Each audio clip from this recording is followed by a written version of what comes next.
The Controller General of the Nigerian Customs Service, NCS, Bashiru Adewale Adeniyi, has disclosed that the value of import duty exemption certificate approvals granted by the federal government rose to 34 trillion naira in 2025, with about 60% covering duty waivers for military hardware imported to address Nigeria's security challenges. Adeniyi made the disclosure on Monday while appearing before the Senate Committee on Finance during an investigative session with revenue-generating agencies. He explained that government policies, particularly duty exemptions and waivers, have significantly reduced the Nigeria Customs Service's revenue potential, despite record revenue collections.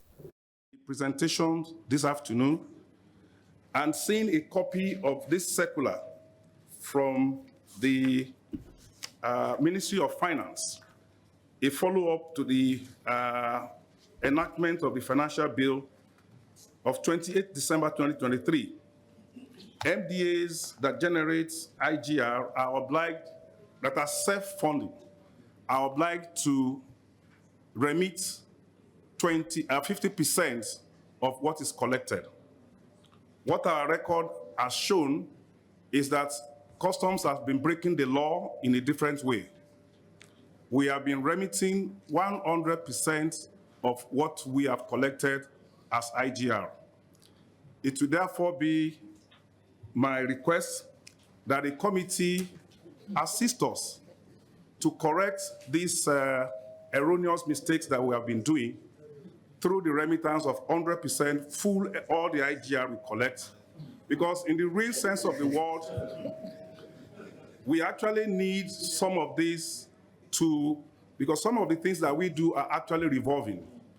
If you talk about sales of drugs and medication, for example, number 9, the proceeds, everything we collect here goes into that IGR account, and 100% of it is remitted. And it does not allow us to have access to a revolving fund that will help us to buy more drugs. This is some of the reasons why I felt that in compliance with that law, it should have been 50% that we should remit and not 100%. In continuation, the committee also directed the Corporate Affairs Commission and the Fiscal Responsibility Commission to hold a reconciliation meeting over disputed operating surplus liabilities and submit their findings within 2 weeks. Meanwhile, lawmakers expressed displeasure over what they described as a continued disregard for the National Assembly by the Nigerian National Petroleum Company Limited, NNPCL, after its Group Chief Executive Officer failed to appear before the committee and instead delegated the Chief Financial Officer, Tajuddin Karim, to represent the company.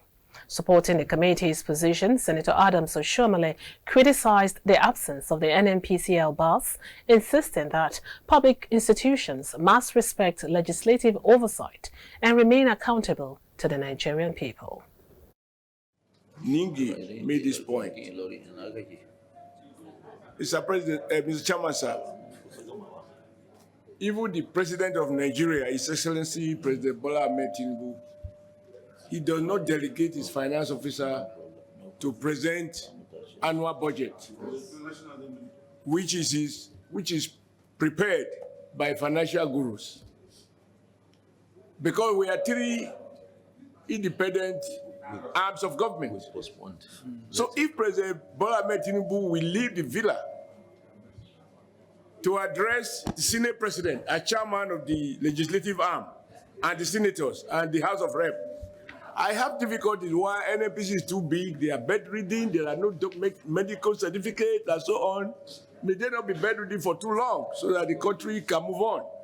I still think that there is something NNPC is not getting. Namely that you are an agency of government and we are a representative of the people. At the same hearing, the chairman of the Senate Committee on Finance, Senator Sani Musa, warned that the committee would invoke its constitutional and legislative powers against the heads of the Nigerian Civil Aviation Authority, Small and Medium Enterprises Development Agency of Nigeria, Smedan, Industrial Training Fund, ITF, Federal Medical Center, FMC, JABI, and other agencies that failed to honor the committee's invitation. the other list of agencies that are supposed to appear before us today and have refused to appear.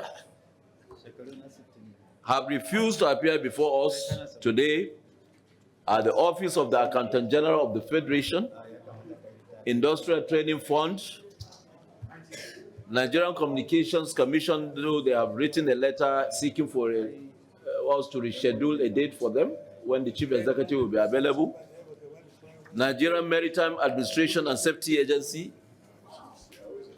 Federal Airports Authority of Nigeria, Nigerian Railway Corporation, National Environmental Standard and Regulation Enforcement Agency, Nigeria Civil Aviation Authority, Small and Medium Enterprises Development Agency, Nigerian Institute of Transport Technology, Institute of Agricultural Research, Zaria, Nigeria Agricultural Quarantine Service, Federal Medical Center, Jabi, Veterinary Council of Nigeria.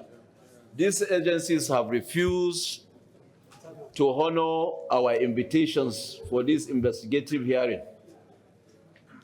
And I want to use this opportunity on behalf of the committee and on behalf of the Senate to ask these agencies to make themselves available to this committee with all the demands we have made to them in terms of looking at their books.